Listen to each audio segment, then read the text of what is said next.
Good evening class. मैं दुर्गेश परिहार आपका स्वागत करता हूं दुर्गेश सिंह क्लासेस में। हम आप स्टडी कर रहे थे metals and non metals, chapter number 3 class 10 metals and non metals. तो मेटल्स एंड नॉन मेटल्स की स्टडी में हम आप मेटल्स किसे कहते हैं इसकी स्टडी कर चुके हैं। आज देखेंगे non metals and their physical properties, आधातुएं एवं उनके भौतिक गुण। तो हमको किसका स्टडी करना है भाई? नॉन मेटल का। किसका स्टडी करना है? नॉन मेटल्स की स्टडी करनी है। किसकी स्टडी करनी है? नॉन मेटल्स की स्टडी। तो नॉन मेटल्स की हम आप स्टडी करेंगे। तो जैसे हमने आपने मेटल्स को डिफाइन किया था कि भैया ऐसे तत्व जो इलेक्ट्रॉन त्याग कर धनायन बनाने की प्रवृत्ति रखते हैं मेटल कहलाते हैं। ऐसे तत्व जो इलेक्ट्रॉन त्याग कर धनायन बनाने की प्रवृत्ति रखते हैं मेटल कहलाते हैं। तो जस्ट उसका अपोजिट यहां पे हो जाएगा। हम आप क्या कहेंगे कि वे तत्व जो इलेक्ट्रॉन ग्रहण करके ऋणायन बनाने की प्रवृत्ति रखते हैं आधातुएं कहलाते हैं। क्या कहेंगे? वे तत्व जो इलेक्ट्रॉन ग्रहण करके ऋणायन बनाने की प्रवृत्ति रखते हैं आधातु कहलाते हैं। अब ये ऐसी क्वालिटी है जो सभी आधातुओं में मिलेगी, आधातु कहलाते हैं। ठीक है, जैसे समझिए बात को कि क्लोरीन है Cl2 जब 2 इलेक्ट्रॉन गेन कर लेगी तो ये बना लेगी 2Cl माइनस। क्या बना लेगी? 2Cl माइनस बना लेगी। इस तरीके से, या फिर आपका ऑक्सीजन है, ऑक्सीजन आपका जो कि O2 से डिनोट किया जाता है, बट आपको जनरली समझना है। ये जब 2 इलेक्ट्रॉन ग्रहण करेगा तो ये क्या बनाएगा? O-2 बना लेगा या डबल माइनस बना लेगा। -2 लिखे, इसको हम आप चाहे 2- लिख दें, बात एक ही होगा। नाइट्रोजन है, नाइट्रोजन जब आपका 3 इलेक्ट्रॉन ग्रहण करेगा तो क्या बनाएगा? N3- बना लेगा। ठीक है ना? तो इस तरीके से अधातुएं जो होंगी वो हमारी इलेक्ट्रॉन ग्रहण करके क्या बनाएंगी? ऋणायन बना लेंगी। इलेक्ट्रॉन ग्रहण करके ऋणायन बना लेंगी, तो उन्हीं को हम क्या कहेंगे? अधातु कह देंगे। ठीक है ना? तो ये तो अधातुओं की क्या हो गई? अधातुओं की परिभाषा हो गई। अधातुओं में, धातुओं की तुलना में अगर हम इनकी संख्या की बात करें तो पिछले क्लास में ही आपको बता दिए थे कि भैया उसमें लगभग हमारी जो है कितनी, लगभग 86 धातुएं हैं। कितनी धातुएं? 86 धातुएं हैं। और उसके बाद आपका 8 निकाल दीजिए मेटलाइड। 8 क्या है? मेटलाइड्स है, यानी कि उप धातुएं हैं। और बाकी जो बचती हैं वो आपकी क्या है? अधातुएं हैं। ठीक है ना? तो लगभग 20-25 के करीब में या 26 के करीब में आपकी क्या आती हैं? अधातुएं आ जाती हैं। तो चलिए देख लेते हैं इनकी फिजिकल प्रॉपर्टीज, यानी कि भौतिक गुण। अधातुओं के भौतिक गुण। धातुओं के भौतिक गुण में सबसे पहला हमने क्या देखा था? सबसे पहला लक्षण क्या पढ़े थे कि धातुएं जो होती हैं भंगुर नहीं भाई, धातुएं भंगुर नहीं होती हैं। क्या देखे थे? धातुएं भंगुर नहीं होती हैं। तो लेकिन अधातुएं क्या होंगी? अधातुएं भंगुर होती हैं। इनका भौतिक गुण, किसका? आधातु का भौतिक गुण, आधातुओं का भौतिक गुण। फर्स्ट पॉइंट क्या हो जाएगा? ये भंगुर होती हैं। भंगुर क्या होता है बता चुके हैं ना? ये भंगुर होती हैं। तो भंगुर होती हैं यानी कि इन पे जब हम चोट मारेंगे तो ये छोटे छोटे टुकड़ों में बढ़ जाएंगे। बिल्कुल बिल्कुल, ये छोटे छोटे टुकड़ों में बढ़ जाएंगी। ये आघातवर्ध्य नहीं होती। क्या नहीं होती? आघातवर्ध्य, यानी चोट मारने पर इनमें वृद्धि नहीं होती। इनका एरिया इंक्रीज नहीं करता, आघातवर्ध्य नहीं होती।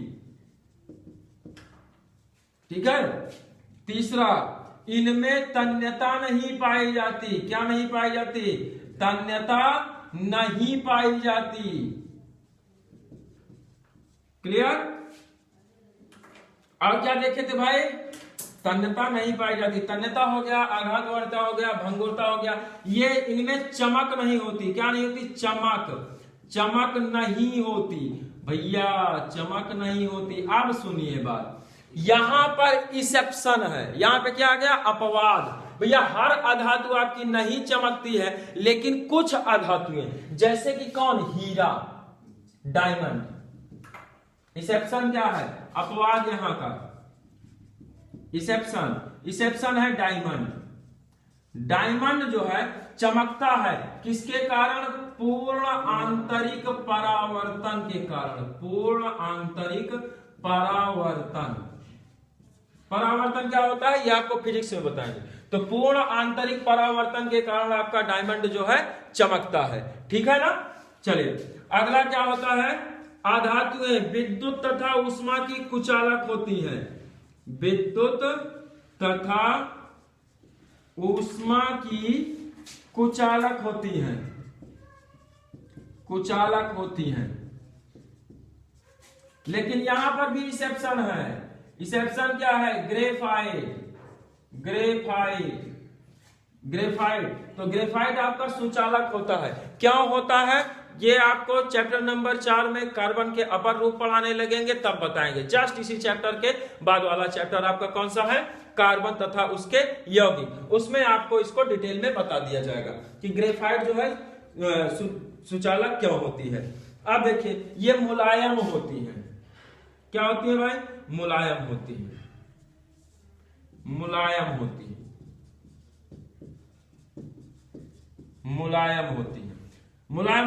तो मुलायम में भी इसेप्शन है। भैया आप अगर जो है देखेंगे हीरे को, तो हीरा कार्बन का बना होता है, बहुत ही ठोस होता है, जबकि ग्रेफाइट भी कार्बन का बना होता है, ये भी आपका क्या होता है, ये मुलायम होता है, ठीक है ना। तो ये मुलायम भी होती है कुछ धातुएं, अधातुएं, और कुछ क्या होती है आपकी ठोस होती है। मुलायम और ठोस दोनों प्रकार की होती है, ठीक है ना।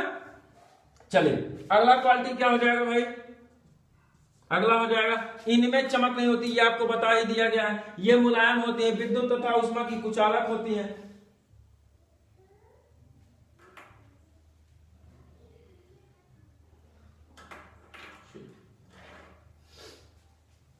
इनके गलनांक व क्वथनांक की बात कर लेते हैं।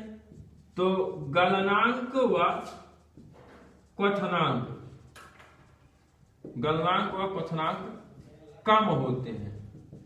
गलनांक और क्वथनांक क्या होते हैं, कम होते हैं, ठीक है। तो आप इनको आसानी से देख सकते हैं।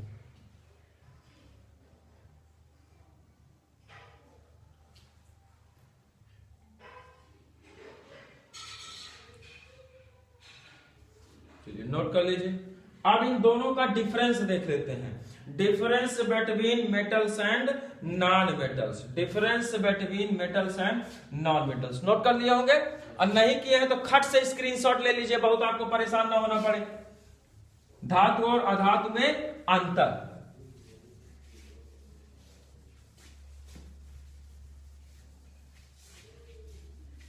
धातु और अधातु में अंतर। धातु व अधातु में अंतर, ठीक।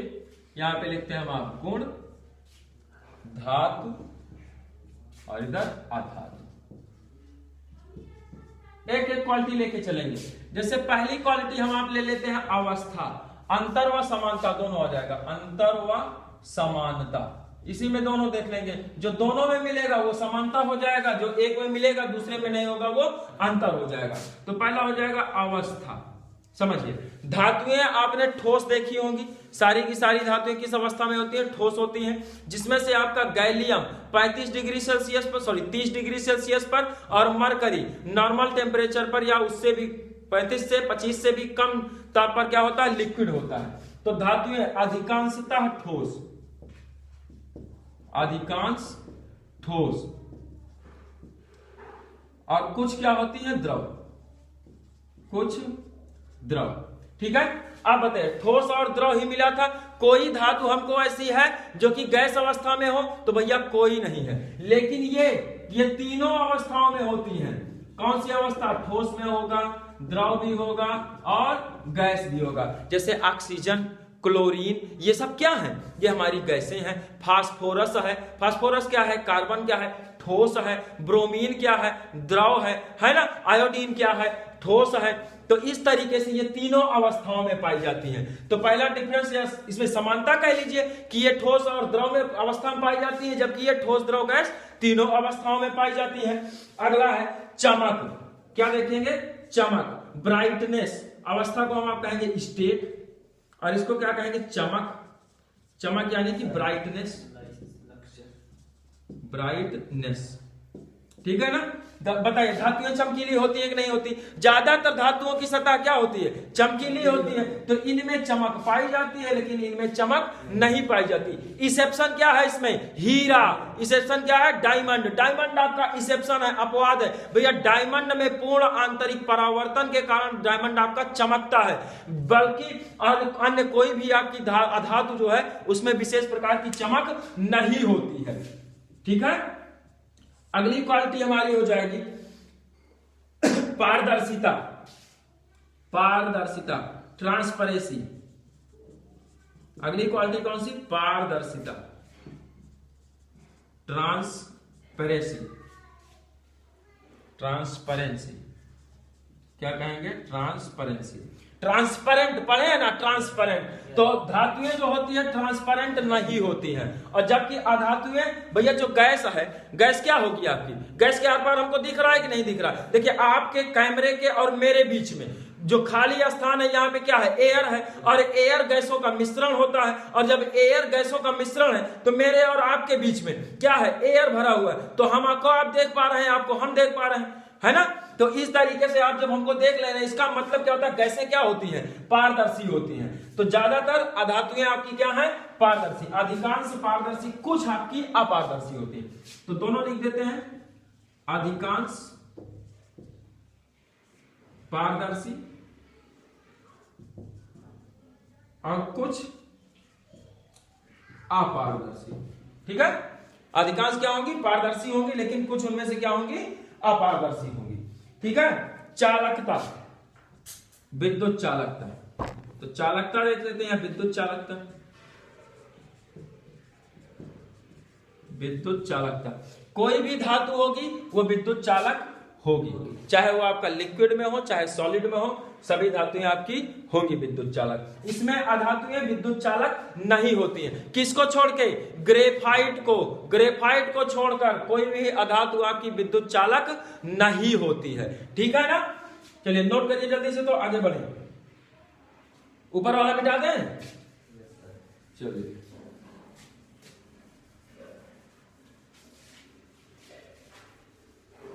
कर दिए होंगे आप इतनी देर में पूरा।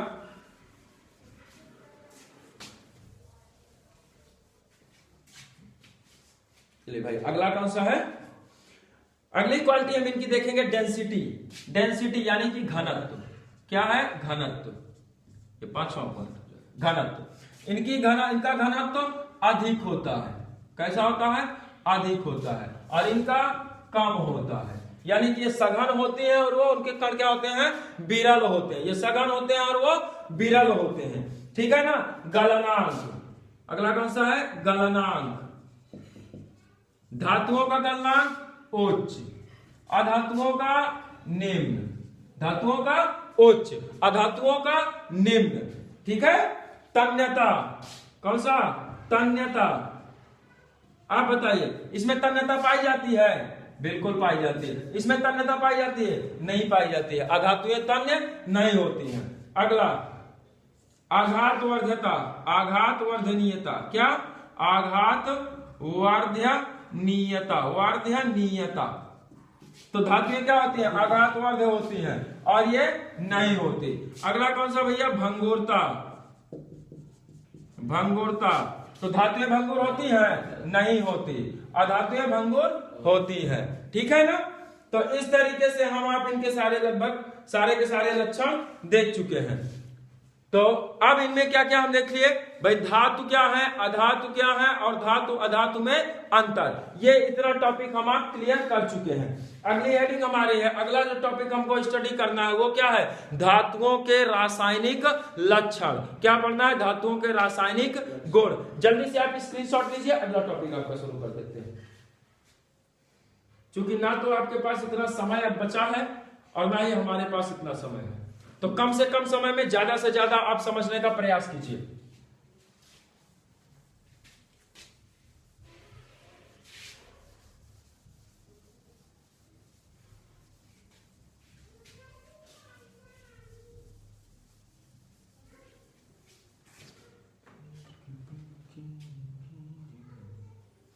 चलिए, धातुओं के रासायनिक गुण, केमिकल प्रॉपर्टीज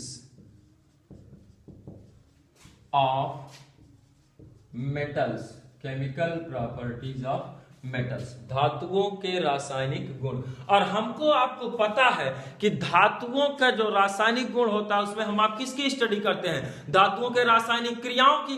तो एक एक अधातु के साथ में इसका क्रिया उरिया देख लेते हैं। जैसे ऑक्सीजन के साथ क्रिया करेंगे क्या बनाएंगे, हाइड्रोजन के साथ क्रिया करेंगे क्या बनाएंगे, क्लोरीन के साथ क्रिया करेंगे तो क्या बनाएंगे, है ना। तो इन सारी चीजों को हम आप देख लेते हैं कि किसके साथ क्रिया करके ये क्या बनाते हैं। ठीक, तो सबसे पहले हम इसमें क्या देखेंगे, रिएक्शन विद ऑक्सीजन। किसके साथ रिएक्शन भैया, रिएक्शन विद ऑक्सीजन,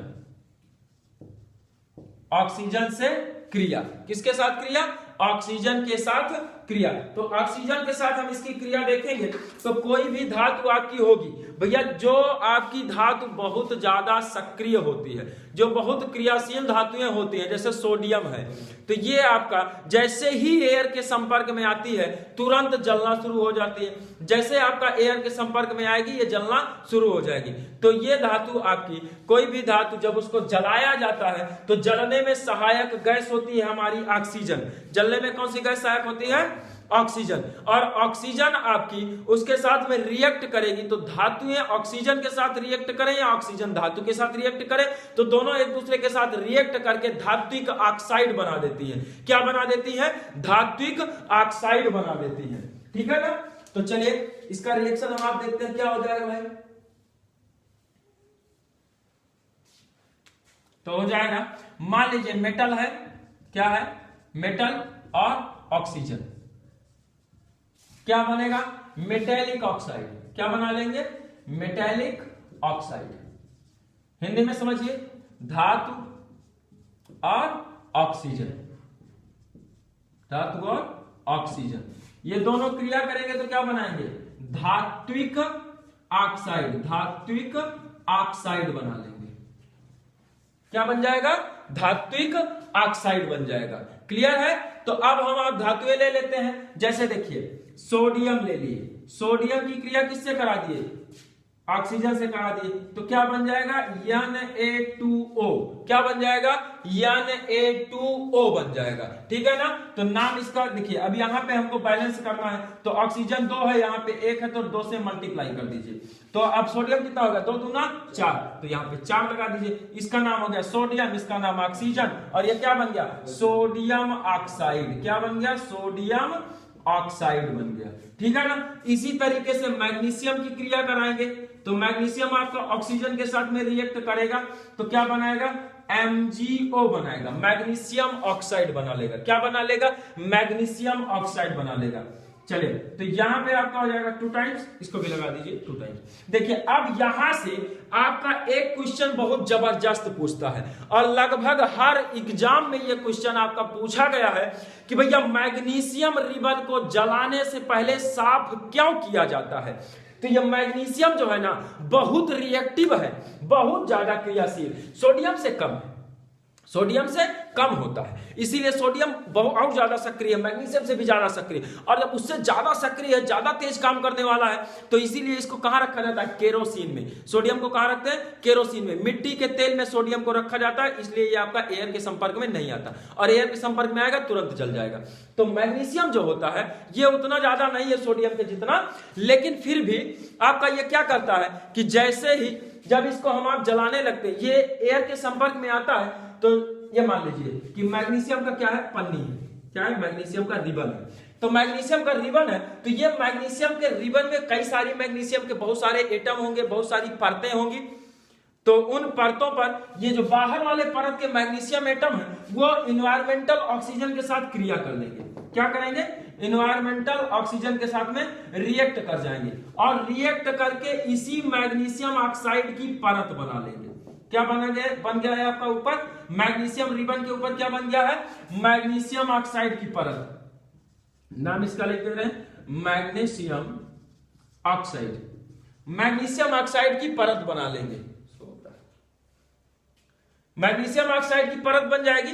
तो इसके कारण इस तरीके से जब परत बन गई तो जो इसके अंदर वाला मैग्नीशियम एटम है, इस बाहरी परत के अंदर वाला जो मैग्नीशियम है वो आपका अब एयर के साथ में रिएक्ट नहीं कर पाएगा, क्योंकि ऑलरेडी इस पे मैग्नीशियम ऑक्साइड का परत चढ़ गया है। यही काम आपका जो है एल्यूमिनियम करती है। एल्यूमिनियम भी एल्यूमिनियम ऑक्साइड का परत बना लेती है अपने ऊपर। तो जब वो अपने ऊपर एल्यूमिनियम, देखिए आपके गांव में बिजली का तार लगा होगा तो जो पुराना तार होगा तो वो एल्यूमिनियम का ही है।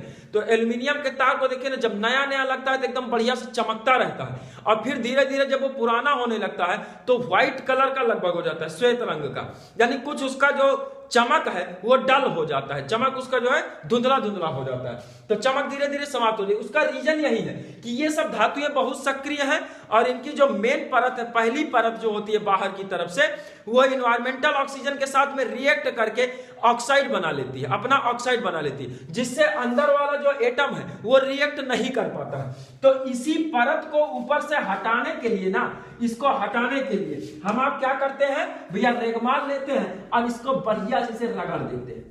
एकदम जब बढ़िया से रगड़ देंगे तो रगड़ने के बाद ये मैग्नीशियम ऑक्साइड की परत हमारी क्या होगी, निकल जाएगी। और जब मैग्नीशियम ऑक्साइड की परत निकल जाएगी तो ये मैग्नीशियम हमारा अब जलने के योग्य हो गया है। अब हम आप इसको जला सकते हैं। तो इसीलिए क्वेश्चन आपका पूछता है कि मैग्नीशियम रिबन को जलाने से पहले रेगमाल से रगड़ कर साफ क्यों किया जाता है? तो उसका रीजन क्या है? क्योंकि मैग्नीशियम वायुमंडलीय ऑक्सीजन से क्रिया करके अपनी बाह्य परत पर क्या बना लेता है, मैग्नीशियम ऑक्साइड की परत बना लेता है, जिससे उसके अंदर के परमाणु ऑक्सीजन के साथ में रिएक्ट नहीं कर पाते हैं, अतः उसको जलाने से पहले रगड़ करके साफ किया जाता है। क्लियर हो गया है?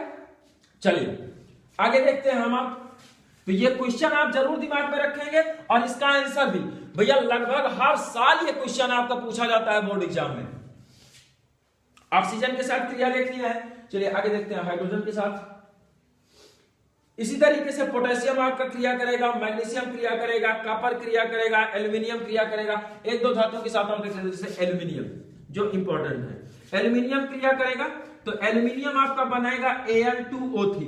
Al2O3 देखिए Al 2 है और O कितना है, 3 है। तो इसका यहाँ पे हम क्या लगा देते हैं, 3, यहाँ पे 2 से मल्टीप्लाई कर देते हैं, इसको क्या 3 दूना 6 हो गया, तो ये कितना हो गया, 4 हो गया। ठीक है, नाम क्या हो जाएगा, एल्यूमिनियम ऑक्साइड। नाम क्या होगा, एल्यूमिनियम ऑक्साइड। एल्यूमिनियम ऑक्साइड हो जाएगा। क्लियर है? चलिए अब इनकी जल से क्रिया किसके साथ देख लेते हैं, जल के साथ में क्रिया देख लेते हैं। कर लिए होंगे, reaction with water.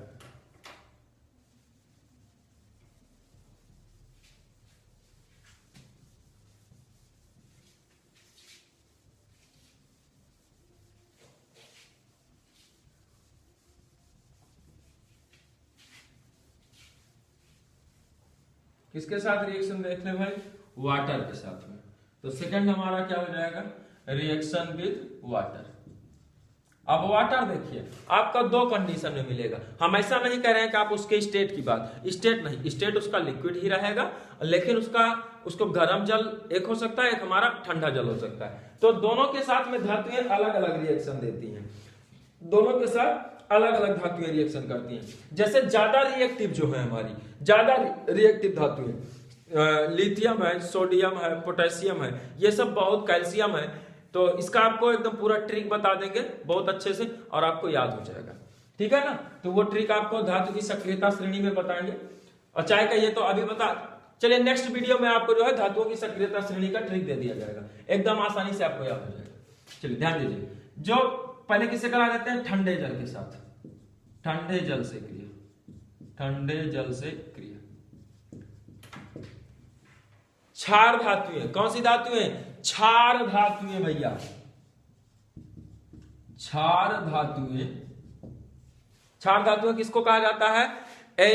Metals of first group, प्रथम समूह की धातुएं, प्रथम समूह की, समूह कहें या वर्ग कहें, धातु, ठीक है, जिसमें आपका कौन कौन सा आ जाता है? जैसे लिथियम, सोडियम, पोटेशियम, ये धातुएं। तो क्षार धातुएं ठंडे जल से क्रिया करके, ठंडे जल से क्रिया करके क्या बनाएंगे? ठंडे जल के साथ में रिएक्ट करेंगी तो क्षारक बना लेती है, करके क्षारक बनाती है, क्षारक बनाती है तथा H2 गैस, H2 को क्या कहेंगे? हाइड्रोजन, क्या कहेंगे? हाइड्रोजन गैस मुक्त करती है, हाइड्रोजन गैस मुक्त करती है, ठीक है ना? क्या करेंगे? हाइड्रोजन गैस मुक्त करेंगे। तो क्षार धातुएं कौन कौन सी हैं? लिथियम, सोडियम और पोटेशियम, लिथियम, सोडियम और पोटेशियम। चलिए इनका रिएक्शन करा देते हैं।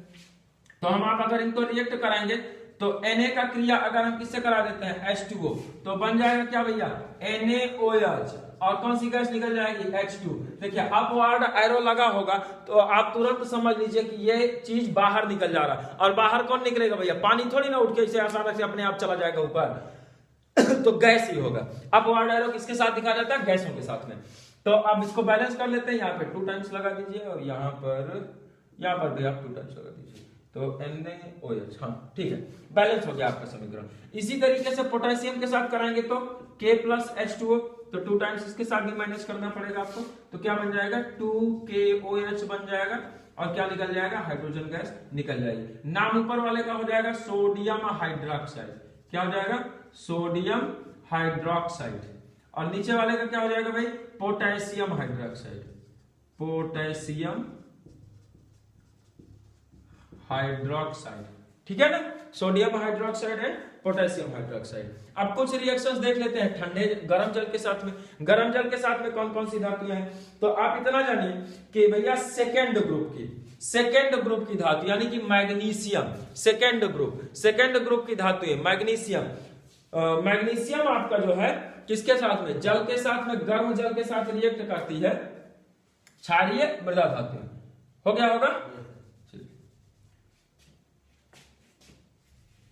ज्यादा नहीं मिटाएंगे, बस जितने की हमको जरूरत है, क्योंकि बार बार लिखना पड़ेगा तो कोई मतलब नहीं निकलता है।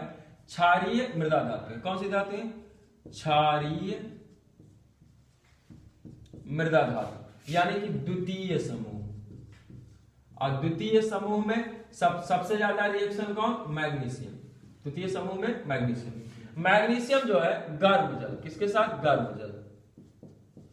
गर्म जल से क्रिया करके क्षारक बनाती है तथा हाइड्रोजन गैस मुक्त करती है। तो रिएक्शन क्या हो जाएगा इसका आप समझिए।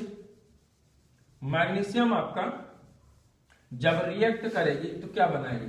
मैग्नीशियम हाइड्रोक्साइड बनाएगी। क्या बना लेगी भैया? Magnesium hydroxide. तो मैग्नीशियम क्रिया करेगी तो क्या बनाएगी? MgOH का होल ट्वाइस, और क्या मुक्त कर देगी? हाइड्रोजन गैस मुक्त कर देगी। किसके साथ में? गर्म जल के साथ रिएक्ट करेगी तब। किसके साथ? गर्म जल के साथ। जबकि आपका कैल्शियम जो है, कैल्शियम आपका, ये चाहे आप इसको गर्म जल के साथ कराइए, किसके साथ भैया? चाहे आप हॉट वाटर ले लीजिए या आप कोल्ड वाटर ले लीजिए, चाहे जो ले लीजिए, तो कैल्शियम आपका दोनों के साथ क्रिया करके क्या बनाता है? कैल्शियम हाइड्रोक्साइड बनाता है और हाइड्रोजन गैस मुक्त करता है। तो यहाँ पे जो जल लिए हैं, चाहे आप हॉट ले लीजिए यानी कि गर्म जल, और चाहे क्या ले लीजिए? ठंडा जल, दोनों के साथ में ये रिएक्ट करके आपका क्या बनाएगा? Calcium hydroxide. क्या बना लेगा? कैल्शियम हाइड्रोक्साइड, जिसको हम आप कहते हैं बुझा हुआ चूना, कैल्शियम हाइड्रोक्साइड बना लेगा। ठीक है ना? तो इस तरीके से ये आप केमिकल प्रॉपर्टीज में दो देख चुके हैं, कौन कौन सा भैया? एक तो देख लिए हम आप ऑक्सीजन के साथ में धातुओं की क्रिया, दूसरा देख लिए जल के साथ, और जल में हमने दो तरीके के जल को देखा। अब हमारा अगला जो होगा वो होगा किसके साथ में? अगला हमारा है वह जलवाष्प के साथ क्रिया। किसके साथ? जलवाष्प के साथ क्रिया। नोट कर लिए हैं? चलिए आगे चलते हैं। जलवाष्प के साथ क्रिया। अब वाटर तो वो भी है भैया, वाटर वेपर है तो वाटर नहीं है, वो भी तो वाटर ही है। तो जलवाष्प के साथ में क्रिया कौन करता है? तो इसको आप जान लीजिए, संक्रमण धातुएं। कौन सी धातुएं? संक्रमण धातुएं। संक्रमण धातुएं कहा जाता है ग्रुप नंबर 3 से लेकर के ग्रुप नंबर 12 तक की धातुओं को, यानी डी ब्लॉक के मेटल्स, जो डी ब्लॉक एलिमेंट्स हैं उनको हम क्या कहते हैं? संक्रमण धातुएं कहते हैं। लेकिन आगे जब आप जाएंगे क्लास 12th में, तब वहां पर भी आपको क्लियर होगा कि उसमें भी कुछ ऐसी धातुएं जो कि संक्रमण धातुएं नहीं है। फिलहाल आपको इतने ज्यादा स्टडी की जरूरत नहीं है। किसके साथ देख लेते हैं? जलवाष्प से। जलवाष्प अंग्रेजी में कहेंगे वाटर वेपर। जलवाष्प से क्रिया तो कौन करता है क्रिया भाई? ये वाला संक्रमण धातु है। संक्रमण धातु है किसके साथ? जलवाष्प के साथ, या भाप, उसी को हम आप क्या कहते हैं? क्या कहते हैं? जलवाष्प है, इसको क्या कह सकते हैं? भाप, है ना? तो जलवाष्प से क्रिया या भाप से क्रिया? तो भाप से क्रिया करके क्या बना लेती हैं? संगत धात्विक ऑक्साइड बनाती हैं। अब देखिए यहां पर क्या होगा, जब ये जलवाष्प से क्रिया करेंगे, अभी तक क्या बन रहा था? हाइड्रोक्साइड बन रहा था भैया, लेकिन अब हाइड्रोक्साइड नहीं बनेगा। अब क्या बनेगा? अब बनेगा ऑक्साइड। क्या बनेगा? ऑक्साइड। तो संक्रमण धातुएं भाप के साथ क्रिया करके, भाप से क्रिया करके धात्विक ऑक्साइड बनाती है। धात्विक ऑक्साइड बनाती है और H2 गैस मुक्त करती है। मुक्त करती है, ठीक है? H2 गैस मुक्त करती है। तो संक्रमण धातु जैसे जिंक हो गया, जिंक हमारा पानी के साथ में रिएक्ट करेगा तो क्या बनाएगा? ZnO बना लेगा। कौन सी गैस निकाल देगा? H2O निकाल देगा, ठीक है? आयरन है, आयरन Fe आपका पानी के साथ में क्रिया करेगा तो क्या बना लेगा भैया? Fe2O3 बना लेगा, और क्या निकाल देगा? हाइड्रोजन निकाल देगा। बैलेंस कर लेते हैं। Fe कितना है? 2 है, O कितना है? 3 है, तो हो गया Fe2O3, और 3 तो आपका क्या निकल जाएगा? अणु हाइड्रोजन का। तो ये सब आपकी क्या है भैया? ये सभी की सभी, और इसी में आपका संक्रमण धातु हुआ एल्यूमिनियम, Al कर देते हैं, Al हुआ संक्रमण धातु है। भाप से क्रिया करके क्या बनाती है? धात्विक ऑक्साइड। तो Al एल्यूमिनियम क्रिया करेगा, तब Al जब क्रिया करेगा किसके साथ? H2O के साथ, तो क्या बनाएगा? Alumina, Al2O3। एल्यूमिना भी कहते हैं इसको, और एल्यूमिनियम ऑक्साइड भी कहते हैं। क्या कहते हैं? एल्यूमिना या एल्यूमिनियम ऑक्साइड कहेंगे। और क्या निकालेगा? हाइड्रोजन गैस निकाल देगा, ठीक है ना? बैलेंस कर लेते हैं। 3 टाइम्स ये आपका 2 टाइम्स ये हो गया, तो यहाँ पे 3 टाइम्स। तो इसको एल्यूमिना कहें, या फिर इसको क्या कहेंगे? Ferric oxide. इसको क्या कहेंगे? Zinc oxide. इसको क्या कहेंगे? Ferric oxide.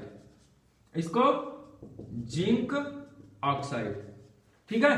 तो एल्यूमिनियम और संक्रमण धातुएं भाप से क्रिया करके क्या बनाती हैं? धात्विक ऑक्साइड बनाती हैं और हाइड्रोजन गैस मुक्त करती हैं। क्लियर? चलिए, अगर आप चैनल पर नए हैं तो चैनल को सब्सक्राइब कर लीजिए, बेल आइकन दबाना बिल्कुल नहीं भूलिए, और आपको वीडियो पसंद आया तो लाइक कीजिए, ज्यादा से ज्यादा दोस्तों में शेयर कीजिए। और आप इतना समझ लीजिए कि जिस दिन आपका ये चैनल जो है एलिजिबल हो जाएगा आपको लाइव क्लास देने के, उसी दिन से आपको लाइव क्लासेस भी दी जाने लगेंगी, वो भी बिल्कुल निःशुल्क। धन्यवाद, जय हिंद।